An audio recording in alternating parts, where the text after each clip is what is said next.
네, 배낭여행이 좋으냐, 한국에 있는 여행사에 패키지 여행으로 신청하는 게 좋은가, 아니면 현지에 미스터 랑님이나 히트맨님한테 예약하는 게 좋은지 물어오신 분들이 계세요. 저야 뭐 주관적으로 솔직히 대답해 드리면 저한테 오시는 게 좋죠. 근데 약간의 객관성도 있어야 되기 때문에 제가 오늘 그 말씀을 좀 드리려고요. 만약에 문의하신 시청자님이 연세가 20대 후반, 30대 초중반, 40대 초반이라 하시면 자유여행으로 하세요. 그냥 비행기표 앱에서 끊으시고 호텔 아고다에 들어가셔서 예약하시고 다리폰 팔고 건강하시니까 또 언어 능력 좀 있으면 충분히 걸어 다니시면 됩니다. 다소 불편하더라도 젊음이 있기 때문에 체력적으로 크게 고전하지 않으셔도 돼요. 젊으시면 그렇게 하시고요. 만약에 나는 나이가 좀 있다, 50대 중후반, 60대, 70이다, 그러면 인원이 크지가 않으실 겁니다. 현지에 있는 저 같은 여행업자에게 예약을 하시면 인원이 적던, 뭐 우리는 뜨거운 사원에 가고 싶지 않아요. 우리는 뭐 힘든 액티비티도 별로 안 해도 돼요. 우리는 그냥 안마나 받고 맛있는 음식이나 먹고 좀 편안한 곳에서 휴식하고 오고 싶어요 하시면 현지에 있는 여행업체를 택하시는 게 좋습니다. 현지에 있는 여행업체는 인원이 작더라도 팀 구성 단독으로만 해드리는 게 가능합니다. 제가 큐브 호텔에 왔습니다. 사바이디. 그래서 이제 그렇게 오시게 되면 요런 큐브 호텔 5성급입니다. 요런데 이제 방을 잡아드리고 또 그 전에 공항에 내리면 공항에 딱 마중 나가고 아침 식사도 식당에서 편하게 하시게끔 다 준비해 드린단 말이에요. 나이가 드시면 많이 다니시면 지치고요. 여기 비엔티엔이나 라오스 어느 지역을 가도요, 한국은 터미널이라든지 역사에 가면 문까지 열어주시네요. 상당히 대기할 수 있는 공간도 많고 에어컨도 있고 화장실도 쾌적하잖아요. 그런데 라오스는요, 배낭여행을 오셨다, 화장실이나 대합실에 쉴 수 있는 공간이 없습니다. 정말로 땀 뻘뻘 흘리고요. 그리고 이 차가, 지금 아침 식사하는 식당에 제가 지금 와봤습니다. 차가 정시에 출발하는 게 아니라 그냥 다 차면 언제 갈지 몰라요. 그리고 터미널에서 오늘 뷔페요, 큐브 호텔 뷔페. 음식이 많이 떨어졌어요. 그런데 그러면 왜 안 가지?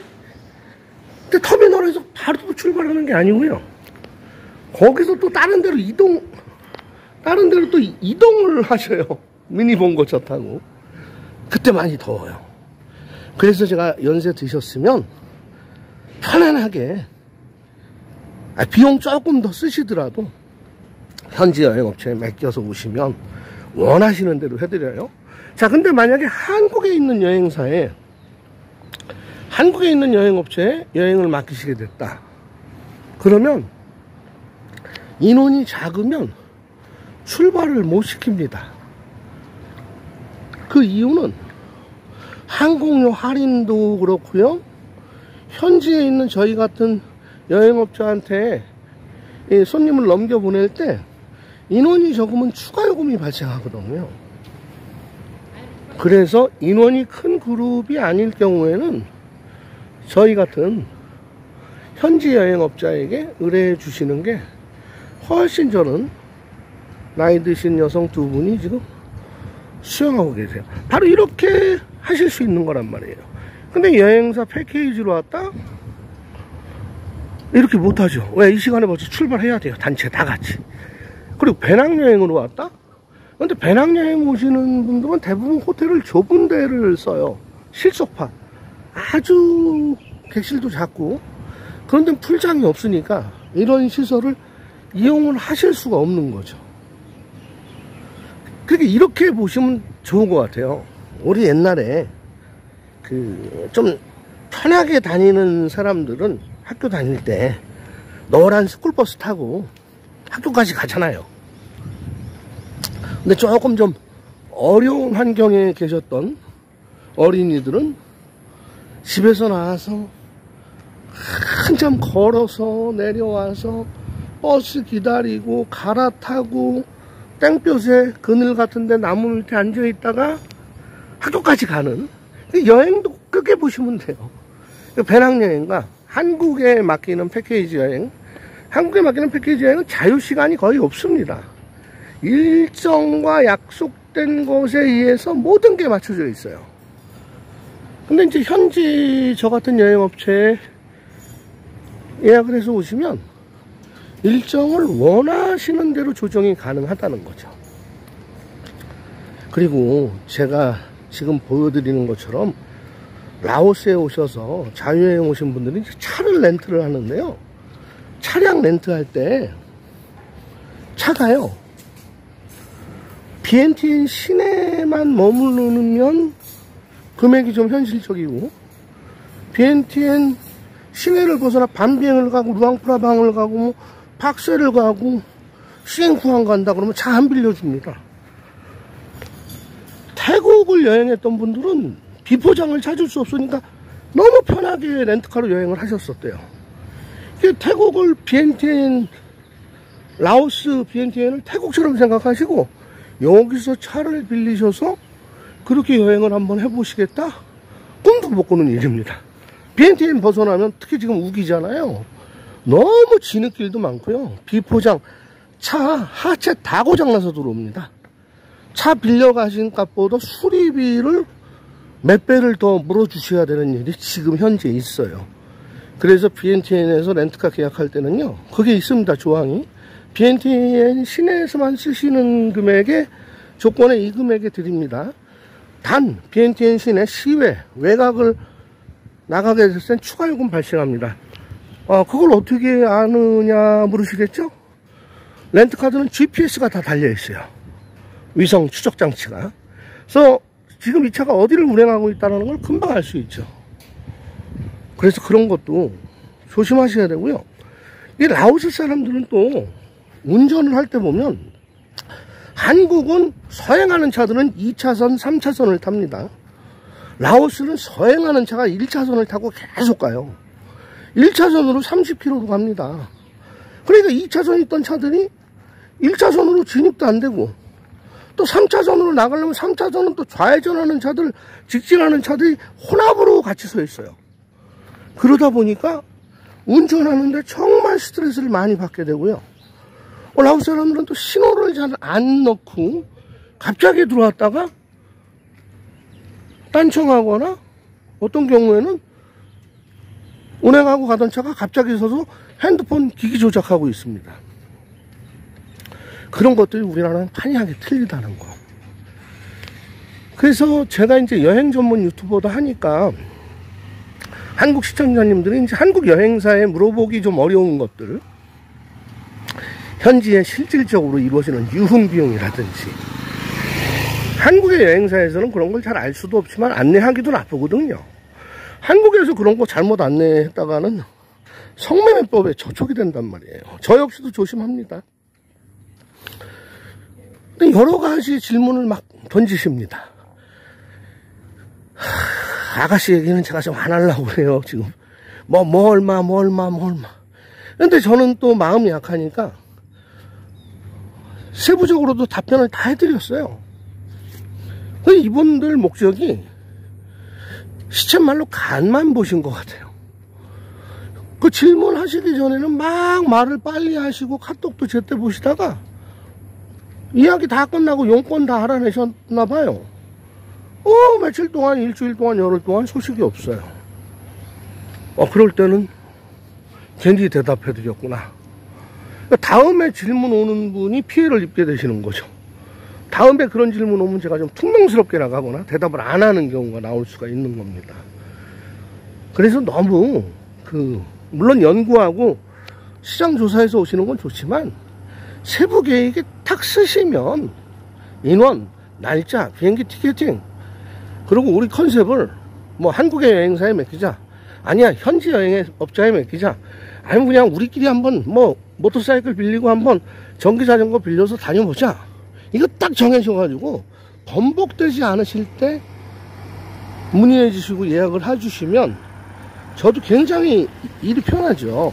왜냐하면 지금 제가 큐브 호텔에 우리 여행객들 오실 줄 알고 매달 며칠 날 방 10개 잡았어요. 거의 뭐 오신다고 얘기하시니까 그 믿고 하는 거니까 뭐 계약금 안 들어와도 그냥 잡았단 말이에요. 연락도 없고 소식도 없어요. 그때 제가 큐브 호텔에 이야기하죠. 미안하다, 손님이 못 오실 것 같다.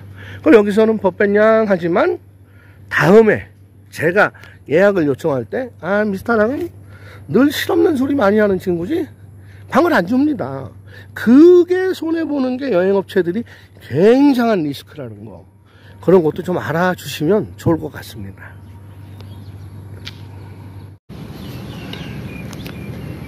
제가 있는 곳이 우리 한국 분들이 많이 열광하시는 돈텔마마. 어제 영업 끝나고 오전이니까 문 닫혀있죠. 돈텔마마 가라오케 비즈니스 클럽 앞에 와 있습니다. 개인적으로 저희 후배가 운영을 하고 있고요. 제일 많이 물어보는 게 이거예요. 현지에 가서 공항에 내리면 뭐 에코골들 이쁜 애들로 좀 해줄 수 있냐, 하루에 얼마냐, 하지 마세요. 제 영상에 여러 번 얘기했지만 비엔티에는 에코골이 활성화되어 있지 않습니다. 24시간 붙어 있으려고 하지도 않습니다. 금액은 많이 달라고 합니다. 같이 있지만 전화기 쓰고 그 우주선 도킹할 때만 붙어 있고 그 10분 15분 후에는 떨어져서 딴청하거나 다른데 나갔다 올 생각하거나 전혀 나의 행동, 내가 하는 말에 관심이 없고 행동을 이렇게 지켜봐주지 않습니다. 오히려 소외감만 느낍니다. 옛날에 그 한국 여성들 서비스업이나 일본 여성들 사근사근하고 손님한테 관심 없어도 팁 받고 돈 많이 받으려고 손님이 마치 자기 뭐 옛날 애인애도 만난 것처럼 막 반가운 노래 부르면 바라봐주고 사랑한 눈빛 하트 뿅뿅 날리는 이런 거 라오스 여성들 없습니다.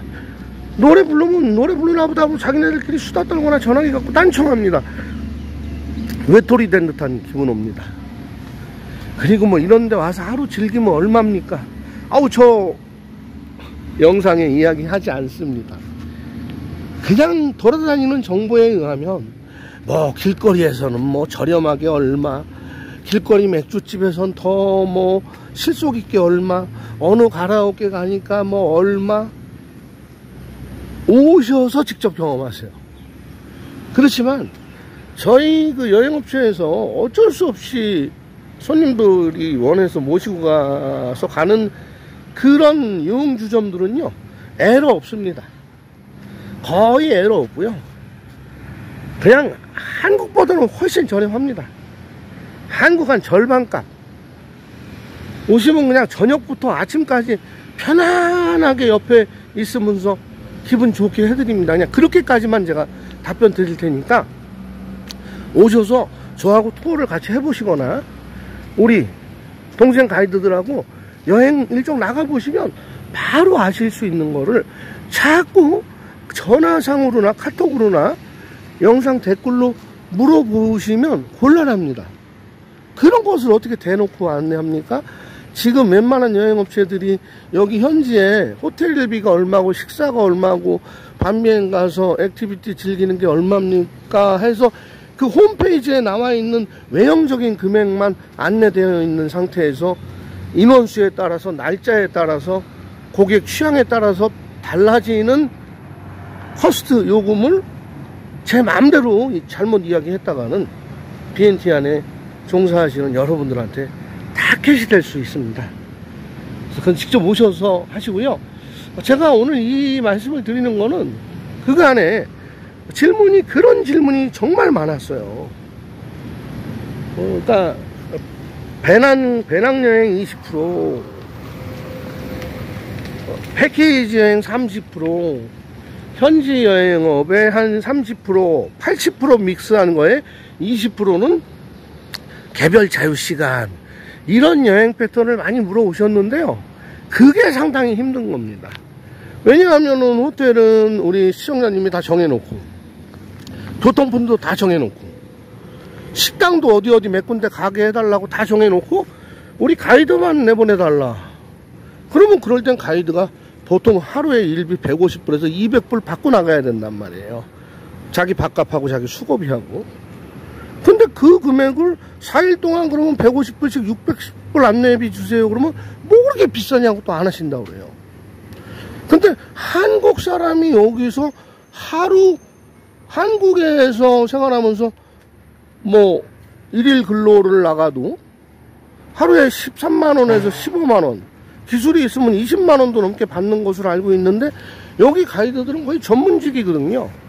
라오스, 비엔티엔, 동남아에 대해서는 상당한 지식이 있어요. 그런데 그런 사람들을 하루에 150불 안 주고 나가려고 하면 그것은 나갈 사람이 없다는 거죠. 그래서 그 부분을 좀 이해해 주시고 오해 없으시기 바랄게요. 오늘 여행권에 대해서 제가 여행 전문 유튜버니까 현실적으로 좀 하고 싶었던 이야기를 또 궁금해 하셨던 거를 말씀해 드렸습니다. 구독, 좋아요, 알림 설정, 댓글은 저에게 큰 힘이 됩니다. 도와주시옵소서. 고맙습니다.